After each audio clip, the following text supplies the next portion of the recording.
Welcome to The Explainer. If you were a business person, a politician, or just a deeply connected individual in the early to mid-2000s, you almost certainly had a BlackBerry in your hand. You could walk into literally any corporate boardroom or just glance around a bustling city street, and you'd see millions of people glued to these little devices. BlackBerry achieved absolute, undeniable cultural and technological dominance. Yet, by August of 2020, they produced their very last piece of hardware. It was a complete and total demise of what was once one of the most recognizable products on Earth. And that brings us to the core question of today's analysis. So how exactly does a dominant industry giant just fall? How could a pioneer, a company that practically invented and shaped the whole concept of modern mobile communication, completely miss the next massive technological paradigm shift? Well, to understand how they lost it all, we first have to understand how they built it. Part 1. The Smartphone Pioneer. Our story actually kicks off in Waterloo, Ontario. That's where engineering students Mike Losadiris and Douglas Friedgen founded a company called Research in Motion, or RIM for short. Now, they initially started out working on wireless communications network technology, but what they really ended up doing was transitioning the entire world from clunky one-way pagers into the modern era of two-way email devices. Building their success up over time, in 1996, they launched the Interactive Pager 900, which was this neat clamshell device allowing two-way paging. Then, in 1999, the world really changed with the release of the BlackBerry 850. This was the very first device to carry the BlackBerry name, and more importantly, the first to integrate wireless email. Fast forward to 2002, they released the BlackBerry 5810, which finally added cellular phone support. But what absolutely set them apart during this rapid rise was how they completely solved mobile typing. You see, standard keyboards had 58 keys. RIM managed to shrink that down to an iconic, thumb-optimized 30-key QWERTY keyboard with just a slight curve to minimize typing errors. You combine that with always-on push email, and they had an absolute technological marvel on their hands. Part 2. The CrackBerry Epidemic. So, that engineering marvel? It quickly transitioned from a niche business tool into an absolute cultural phenomenon. By the mid-2000s, holding a BlackBerry was the ultimate status symbol for important, busy people. It wasn't just a phone anymore, it was a way of life. It became so deeply embedded in our everyday routines, and it was so seemingly addictive to constantly check emails and messages on that clicky, tactile keyboard that society gave it a nickname. We called it the CrackBerry. And this wasn't just some passing internet slang either. The cultural impact was so profound that in 2006, Webster's Dictionary formally recognized it and actually added the word CrackBerry to the English language. I mean, think about the sheer variety of their elite user base. It was totally unprecedented. Because BlackBerry had developed such an elite standard of security and data encryption, it essentially became the mandatory device for global government forces, the US federal government, and high-profile corporate executives. But at the exact same time, it captured the pop culture zeitgeist. President Barack Obama famously fought to keep his BlackBerry in office. Pop stars like Katy Perry and reality icons like Kim Kardashian were publicly declaring their absolute devotion to the device. They were everywhere, and by 2006, they were generating over $2 billion a year. Part 3. The Golden Blindfold. But massive, unprecedented success can sometimes be dangerous. It can create what we might call a golden blindfold. RIM's formula was working perfectly, making them billions of dollars and dominating the market.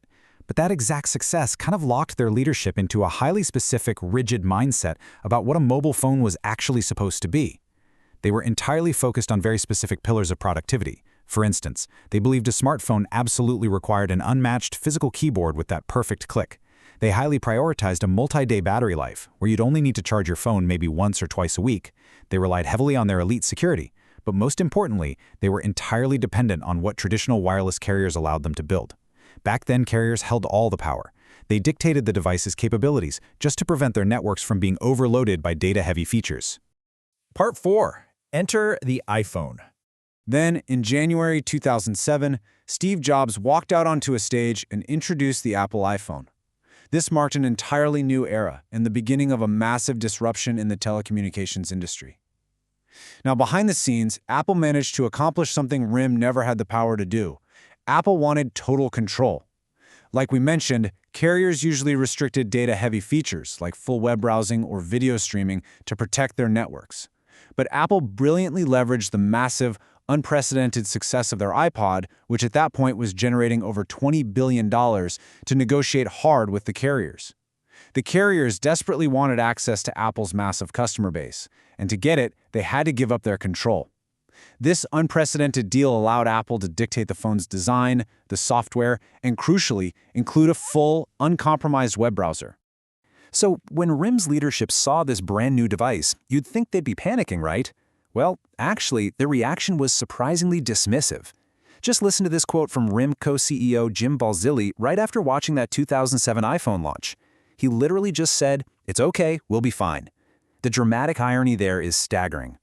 RIM's executives looked at the iPhone and saw a device with a rapid battery drain that would barely last 5 hours. They saw a lousy digital keyboard, a total lack of enterprise security encryption, and slow cellular data speeds. In their minds, all the core tenets of the smartphone market were completely missing from Apple's shiny new device.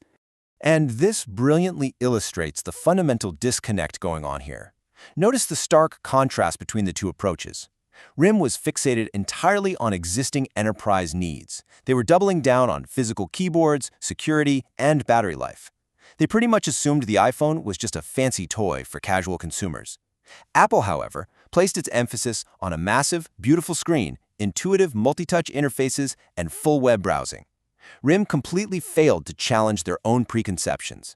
They didn't realize that Apple's casual consumer features were so intuitive and appealing that eventually business users were going to demand them too. Battery life and software security, those were just short-term problems that Apple could and definitely did eventually fix. Part 5. The Spectacular Fall.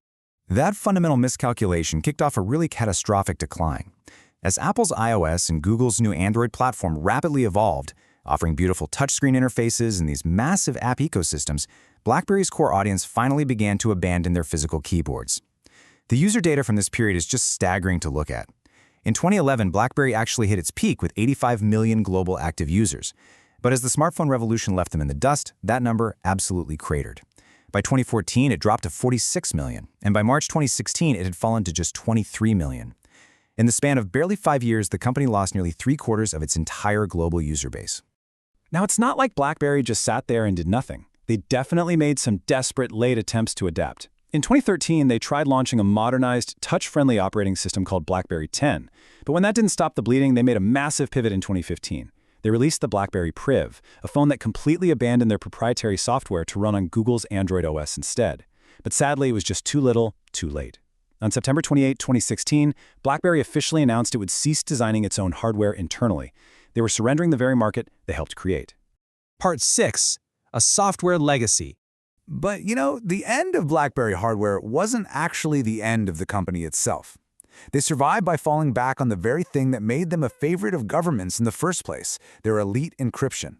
They transitioned entirely away from manufacturing consumer phones and essentially reinvented themselves as a provider of enterprise software, cybersecurity, and connected vehicle services. However, that brings us to this definitive date, January 4th, 2022. On this day, BlackBerry officially pulled the plug on its legacy software services. Features like BlackBerry Messenger, BlackBerry World, and their legacy email routing went permanently offline for their classic devices. It was the final, definitive close to the hardware story of the interactive pager that took over the world. Which leaves us with this final thought. BlackBerry achieved total, unquestioned market dominance. They created a device so vital it literally changed the dictionary. Yet their very formula for success blinded them to a rapidly shifting future. It really forces us to ask, when massive success blinds you to the future, is any tech giant ever truly safe from disruption? Take a look at the titans of today and ask yourself, who might be the next fallen giant?